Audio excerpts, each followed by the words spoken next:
It was June 1859. A lone carriage struggled across northern Italy. The gentleman inside, the Geneva merchant Henri Dunant, was on important business. He was determined to be given an audience by Napoleon III, the powerful Emperor of France. Dunant knew that Napoleon was now somewhere nearby with his troops.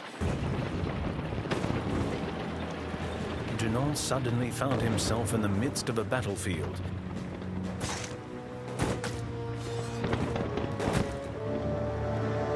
Dunant was horrified. Outside the normally quiet village of Solferino, the French and Austrian armies were fighting a terrible battle. By evening, thousands lay dead, dying and wounded.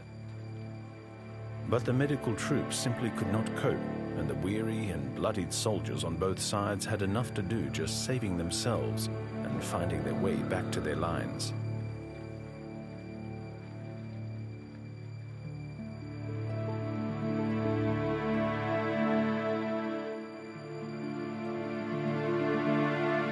Dunant forgot all else.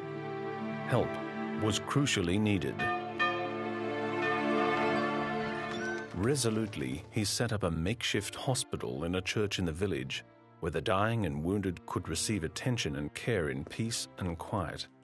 He was joined by the villagers, the women, the elderly, who tried to help as best they could. They treated the French and Austrians alike, even taking care to record and send their last goodbyes to loved ones. Day and night they worked tirelessly, nursing the victims. Dunant finally returned to Switzerland, but he could not forget. His book, A Memory of Solferino, was published in 1862. Dunant proposed the establishment in every country of a neutral, independent body of helpers who could provide protection and care for the wounded in case of war, regardless of side. The idea was revolutionary and it found willing ears. Shortly afterwards, Dunant and 4 other men formed the International Committee of the Red Cross, the ICRC. In 1864, an international diplomatic conference in Geneva was called. The result was the adoption of the First Geneva Convention for neutral humanitarian aid and protection for wounded soldiers. Many years later, following the First and Second World Wars, other visionaries added more Geneva Conventions. These help protect wounded, sick, or shipwrecked sailors, prisoners of war,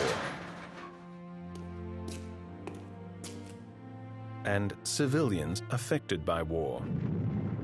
But it was Henri Dunant whose initiative and enterprise paved the way and made a difference, showing humanity amidst inhumanity.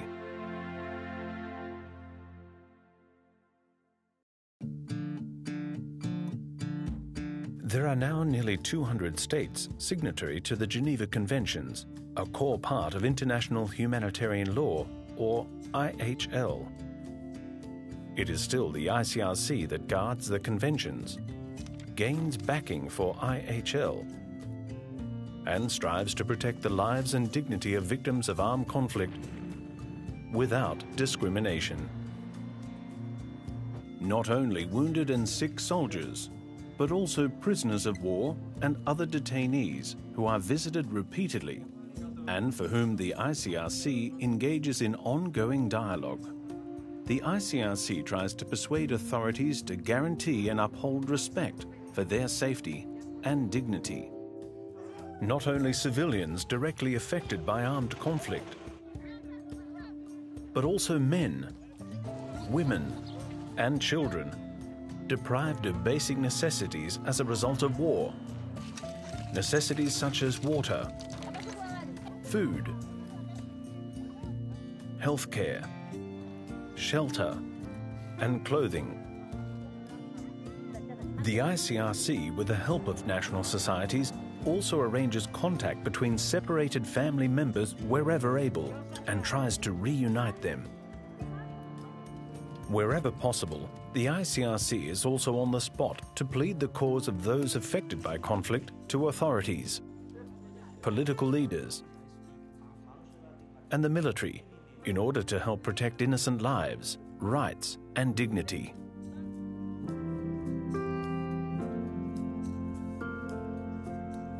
There are now more than 180 National Red Cross and Red Crescent societies around the world. They go into action when armed conflict arises in their region.